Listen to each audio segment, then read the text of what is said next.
Ruth, a love story.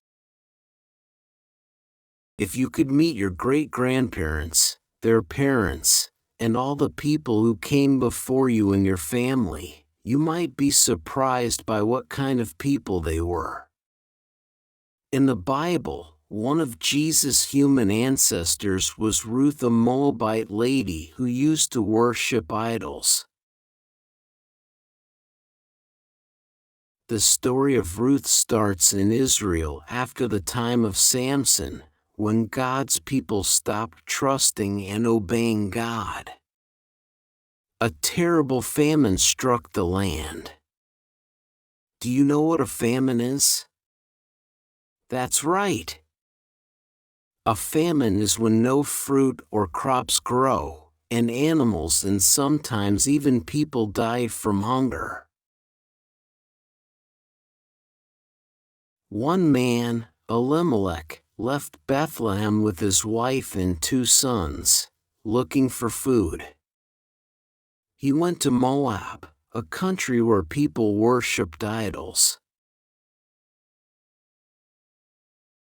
Things did not go well for Elimelech and his family in Moab. He died, followed by his 2 sons.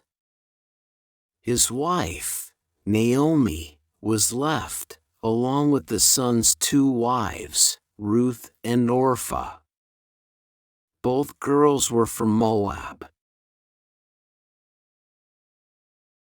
Naomi, now a widow, heard that the Lord had visited his people, giving them bread.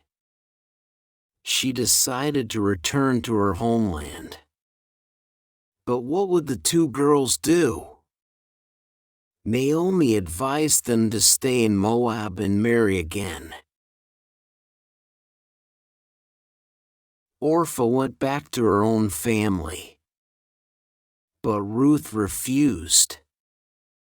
Instead, Ruth said a lovely poem which promised she would never leave her mother-in-law.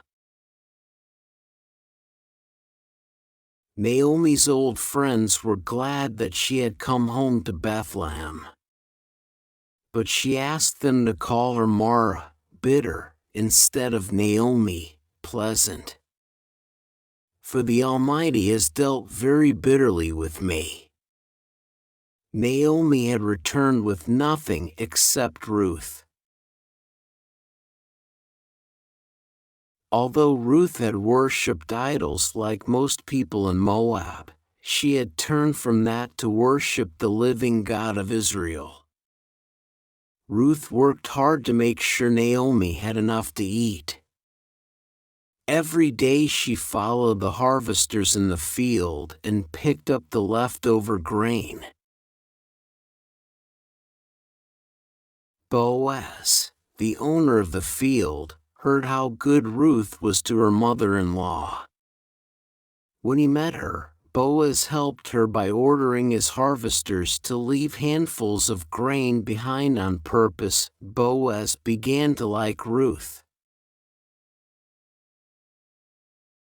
When Ruth told Naomi about Boaz and his kindness, the older lady praised God. The man is a relative of ours, one of our near kinsmen. As time passed, Boaz wanted to marry Ruth and look after Naomi and her family's land. But another near relative had the first chance. This man wanted the land, but he didn't want Ruth for his wife. The law said he could not have one without the other.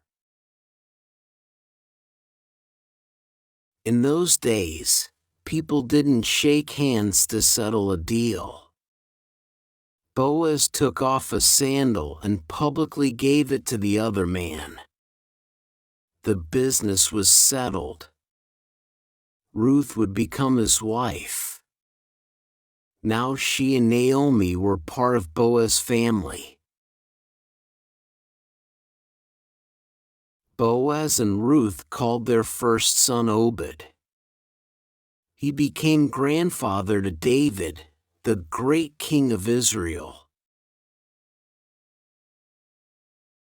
But even more wonderfully, baby Obed was ancestor to the Lord Jesus Christ. Jesus came through David's family line to be King of Kings and the Savior of the world.